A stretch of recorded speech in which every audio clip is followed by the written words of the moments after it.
Well, no doubt that will be gratefully received, or will it? I'm not sure. Somebody, yes, there.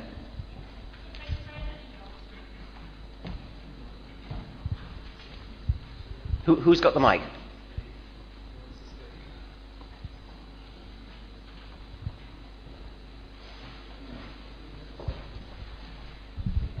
We were talking about, I can't help it because I see all these as not a conspiracy theorist or something, I hate it, but as a movement that is just beyond some scientific discussion. As you said, it's not science really. So what is the alliance behind all this propaganda in US, in everywhere? So let me draw the attention again to Saudi Arabia, for example. Do you know about their biology education? Do they have creationism? Could it be them to support this book? Or do they really respect science? I don't know the answer to that question. I can guess, but I dare say there may be some people here. My understanding is that since Islam takes the Quran literally, whereas Christianity doesn't, except for certain branches of Christianity, we would expect that the norm, the default position for Islam would be that every word of the Quran is literally true. And therefore, the story of creation would be taken as literally true, and the story of Adam and Eve is taken as literally true, etc. But there are many people in the room who can perhaps disabuse me of that. My impression is there's very little evolution taught in countries that are dominated by Islam. Ibn, do you know whether that's true? I don't know that. No? Okay. Yes. Oh, sorry. Yeah. Thanks, I'm Usman. Thanks for your talk. I was just wondering whether you'd heard of Pervez Hoodbhoy in Pakistan and his work. I mean, I think he's a rationalist scientist, and he's written a lot about how, just as in the evolution thing you've talked about, how physics department in the University of Punjab in Pakistan, where he's fought a battle against religious scientists who trying to show that there's a causal effect between praying and rain happening. And he's produced a lot of videos and things to rebut this. And I was wondering, perhaps through a foundation or anything like that, whether there was a way to finance these kind of projects supporting rationalism. Because the odds are against us in many parts of the world. Yes, thank you for that suggestion. I was not aware of this particular individual that you mentioned, but obviously, from what you say, I salute him. And I would be interested in trying to support such people. Thank you. Yes. Just an answer to your question about evolution in Islamic countries. I'm from Syria, and in our science books we do have they do say something about evolution. The books, however, the teachers they abstain from teaching the theory, and they, as I remember, as a student, the teachers told us that you don't have to go through it and read it because you won't be asked about it in examination. So they just completely ignore it. Suppose Syria is more liberal than other countries, but that's the case. Thank you. That's useful. That's the same in some parts of America as well. Yes. Okay. Yeah.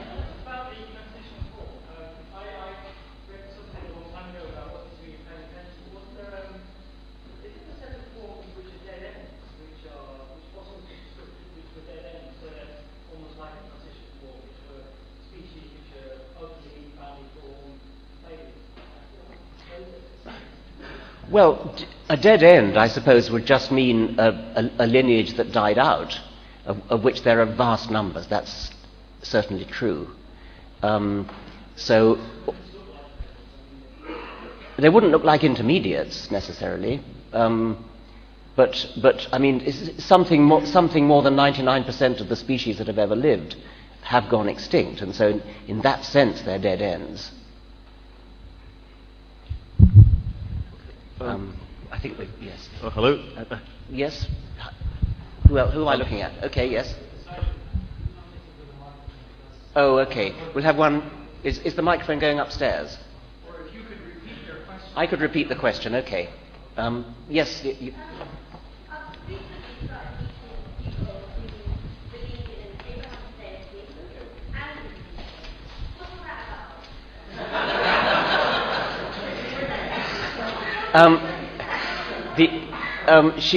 questioner has recently met people who believe in an Abrahamic deity and in evolution. What's that about? Well, that's true of most respectable Christians and Jews.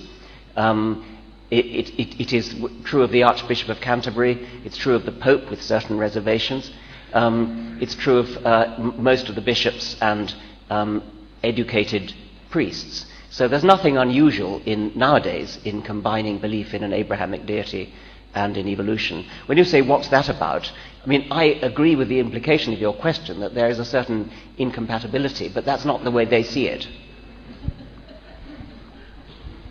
Yes, that's the other one next door. Now we've got a microphone too. Hi, I'm from Pakistan. I teach at university there.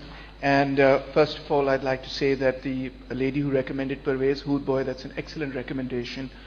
He is arguably the foremost rationalist and scientist in Pakistan, and I would highly recommend you working with him. When I began to teach at the Lahore University of Management Sciences, and I was teaching in part sections of your book, The God Delusion, and my friend in the biology department was also teaching evolution. Suddenly, at our university, we saw this series of books come into the library of Harun Yahya, and the right-wing faculty members began to encourage our students to read Harun Yahya, particularly in opposition to what you had been writing. So I'm wondering if you are intending to or have already written anything that specifically, as your talk does today, specifically answer to some of the rubbish that he's been putting in people's minds. There is the article on my website, which is the one that precipitated his temporarily successful attempt to ban the website. So that's richarddawkins.net, and then if you search for Yahya, you'll find it. And that has, I think, most of the pictures, not the one of the incontinence pad, but the ones of the various. Okay, never mind. The ones of the various animals are all there. I should call the attention of your students to these spectacular howlers like the fishing hook, and the snake and the eel and the crinoid and the sabellid worm. Yes. Oh, sorry, the mic's up there. Any more upstairs before we? Yeah. Do you agree with Steve Jones that evolution has come to an end or stalled? And are we the living end of I think evolution? Since that's got so little to do with this Islamic conference, I'll duck that question. It's the commonest question I get asked after every lecture, and I can hold forth for half an hour. But I think, with your forgiveness, I won't. We better wait for the mic. Well, I can repeat the question, okay. Yes.